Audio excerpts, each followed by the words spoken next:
right, guys. Yes, this week we are continuing with the second week of our Vibe series where we're talking about how emotions don't have to control your life. So before we get into this, I want to ask you guys a question about road rage. Have you guys ever experienced road rage before? Maybe while driving, maybe your parents' road rage, you've seen somebody cut you off or something like that. Personally, every single time I see a really old beat-up pickup truck with big wheels on it, I'm just expecting them to cut me off or something like that. They're probably gonna, I'm waiting for maybe a middle finger or something like that, just because I'm simply driving on the road. Road rage is everywhere.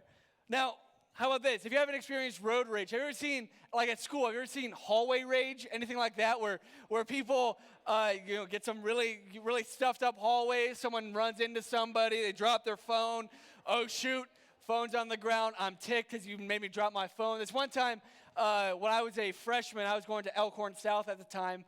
When I was a freshman, it was which is also just known as Frosh Week. And the day where you wear your own colors and pretty much the seniors pick on the freshmen the entire time. I watched a senior completely body check a freshman into the lockers, and I felt really bad for him because he's really small. He's a really small kid, and he was a really big senior. And I saw that firsthand, made sure he was okay. He was fine. But it is something that I think is real. And on the road or in the hallway, we know what rage is. And even if you don't yell at somebody, doesn't mean it's not rage. That's something that can actually be really difficult about the word rage or anger, is it can look so many different ways. And you may call it, you might say, I'm mad or I'm frustrated. You may, instead of saying I'm raging at somebody or I'm angry, I'm mad or I'm just frustrated. I think so much of the time we tell ourselves, I don't have an anger problem, I'm just frustrated all the time. Like when your sister or you have a sibling who throws your favorite shirt in the dryer that's really not supposed to go in the dryer, it shrinks a whole lot. You're like, I'm not mad at you, I'm just frustrated. Or maybe when it's with your parents and they're telling you how you should live your life, and you're like, no, I know how to live my own life, let me live my own life. But you're not mad at them, you're just frustrated with them. But really, when you think about it, what is the difference between road rage and hallway rage? Well, it's just simply a car. Well, what's the difference between frustration and anger? You might say, I don't have an anger problem, but I'm frustrated all the time. Well, what's really the difference between being frustrated and being angry? Is there a difference between road rage and road frustration? Not a ton.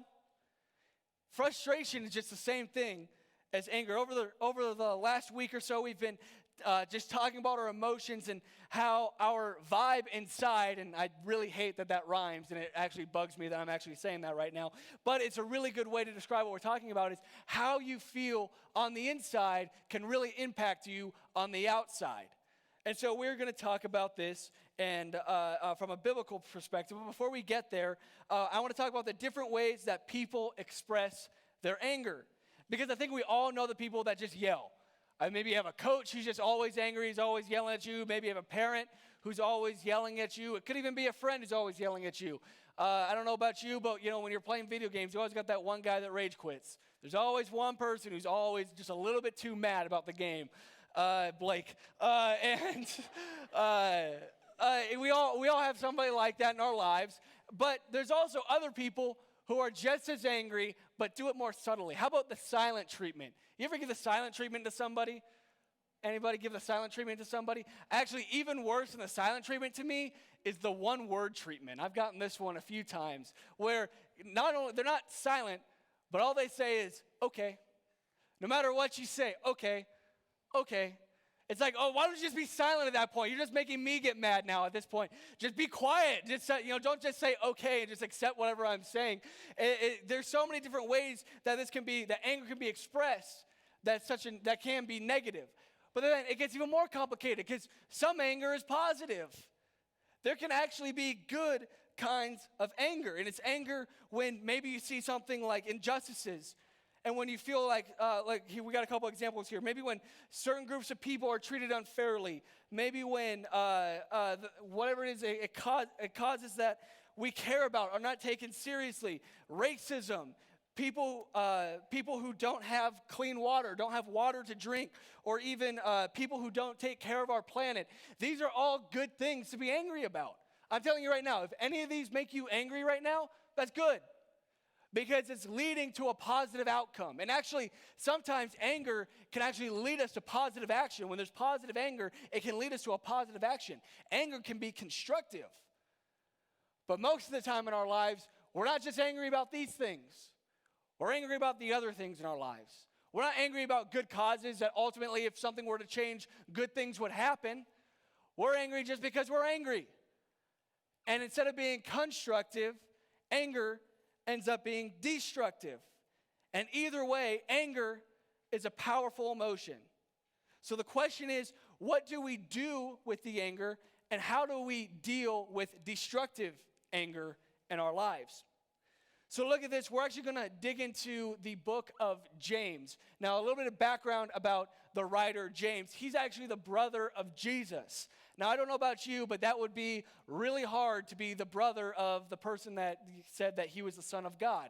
I think that would be a little bit difficult. And actually, interestingly enough, while Jesus was still alive, James never believed Jesus was actually the Son of God.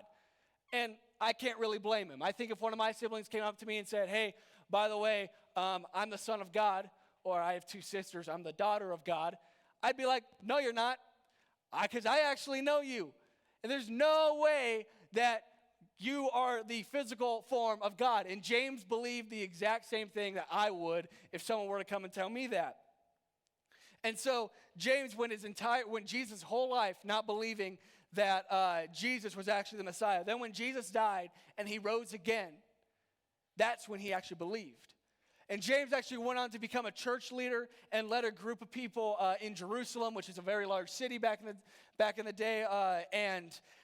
He ended up leading a group of Jewish Christians. And his letter that he writes here is actually full of a whole lot of wisdom. And we're going to be talking about that word wisdom in just a second. And James starts out by saying this. This is James 3:13. He says, "Who is wise and understanding among you?" So stop there. We hear the word wise. I feel like we use this word a whole lot. What's the difference between being wise and being smart? Because there's a difference. You can be born a smart person. I was not born a smart person, but you can be born a smart person and just naturally be smart at things. But in order to be considered wise, it takes experience. It takes time. It takes practice being wise. There's a difference between being smart and being wise. And so he continues after that. So now we know who he's talking to, who's wise and understanding among you. He says, let them show it by their good life, by deeds done in humility that comes from this wisdom. So James is making the connection here that wise people, because he's saying, who among you are wise? They are humble. And what does humility actually look like? Being humble, what does that actually look like? Well, it means saying that you don't see yourself as the expectation in any situation. Think about when you're giving rules. You see yourself ever as, I'm going to tell these people this rule. Now, I'm not going to follow it because, I'm the exception to it. I can be different. If you think that way, you're not being humble. You don't think that the world revolves around you and all of your desires. If you're thinking that everything's about you all the time, everything that you do needs to have a positive outcome towards you, then you are not being humble. Being humble means you don't think you deserve better treatment than everybody else. I think this is one that a lot of us can feel. You don't think that you deserve to have that car no matter what. You don't believe that you deserve to have that job no matter what. You don't believe that you deserve to go to that school no matter what. Being humble means not believing that you deserve better treatment than everybody else. And lastly, you don't see everyone else as a means to an end that you want.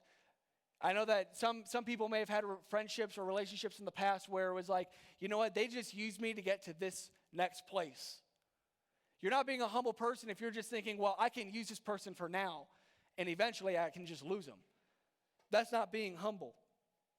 And James is saying that wise people don't do these things. And he continues to say, but if you harbor bitter envy and selfish ambition in your hearts, do not boast about it or deny the truth. So he's saying, don't hold it in. Harbor means like, don't hold it in. Don't hold in bitter envy and selfish ambitions in your heart, and do not boast about it or don't deny the truth. So he's saying, if you hold those things in your heart, if you feel bitter, if you feel envious, if you feel selfish, don't hide that within yourself. Talk about it. Tell the truth about it. Don't feel one way inside and act another way outside. He continues and says, what causes fights and quarrels among you? So pretty much he's asking, what causes fights and arguments among you? Now think about it in your life. What causes the fights in your life? Maybe it's your parents, they have unrealistic rules for you, or your younger sibling that just won't stop saying, what, why, what? You have friends that just won't even text you back. You have maybe even a step-parent that acts like they know what's best for you. Those are the things that are causing fights in your life. But let's be honest here. Are you the victim, or are you part of the issue? If you see yourself as always being the victim in the situation, then I guarantee you're not thinking about it fully. Because there's a good chance that you're also part of the issue. That you can't just blame somebody else every single time. That there's a reason why these angry thoughts and these angry times are coming into your life. And as long as we think that the problem is somebody else, it's either their behavior or their character or it's their mistake, we'll never deal with the anger problem that's inside of each and every one of us. If we always think it's somebody else's fault, you're never going to figure out the anger problem that's within you. As long as we think the problem is outside of us, we'll never take care of what's inside of us. It's never our fault. It's never our fault, is it? But if you want to get to the root of your frustration, of your anger, then you need to be willing to admit that the problem, maybe it's you.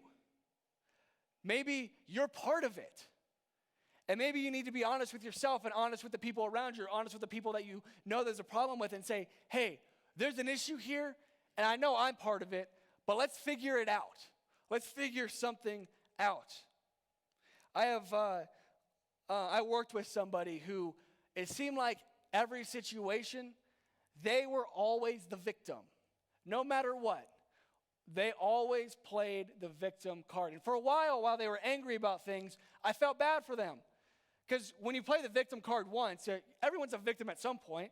It's not always going to be your fault. There are going to be things that make you angry that are not your fault at all. If you play the victim card once, like, okay, that's easy to believe. Well, then it happens again. You're angry about something else, and it's not your fault. It's their fault. And then something else comes up, and it's their fault. I'm angry, but it's their fault. And it came up again, and this person just kept saying, it's their fault. It's their fault. It's not my fault. It's their fault. And after a while, I just started getting angry. Because I'm like, is it really their fault? Is it really somebody else's fault? Because this person had a lot of things that they were angry about, and in all the things that they were angry about, there was only one common denominator in all of them, and that was them. Now, I had no doubt in my mind that some of the things that they were angry about, they had no control over. But there were a lot of them that all it took was a conversation, all it took was a next step, all it took was a little bit of intentionality, and everything would have been figured out. Now, I'm not just going to talk about somebody else. I think about myself. I've had plenty of times where I've been angry about something, and all I've done was just stew about it. I just sit there and I just remain angry. I just, you know what? I'm not even going to talk to anybody about it. I'm just going to hold it in. I'm just going to be angry at somebody. And then it just comes off of my relationship with them. I don't tell them that I'm angry. I just act like I'm angry towards them without ever actually having a conversation with them about it. This happens in my life, I wouldn't say often, but it happens enough to where it's something that I have to figure out. I have to figure out how can I have a conversation and be honest with somebody that, you know what, I'm part of this issue too, so let's figure this thing out. So I want you to think about this. In your relationship with anger, do you control it or does it control you?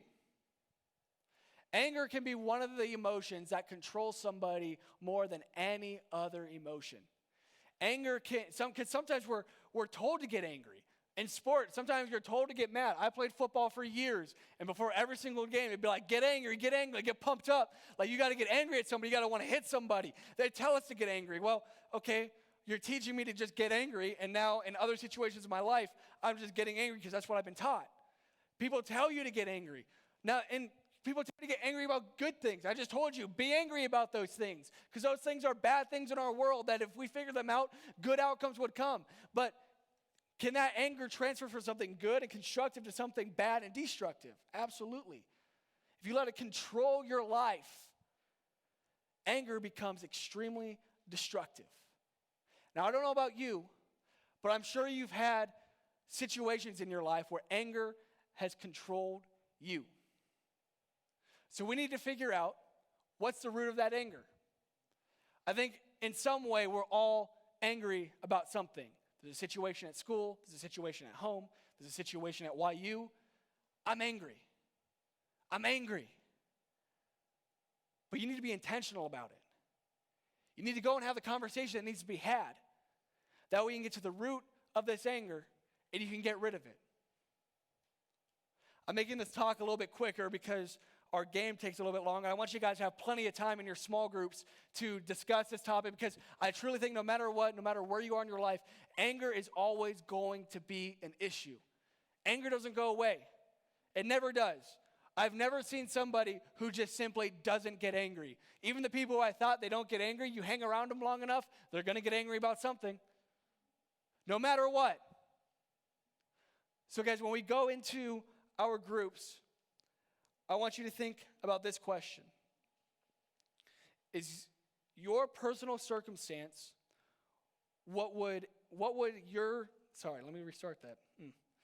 in your personal circumstance, what would it look like if you chose wisdom and humility? Like James said, be wise. He said, who is wise among you?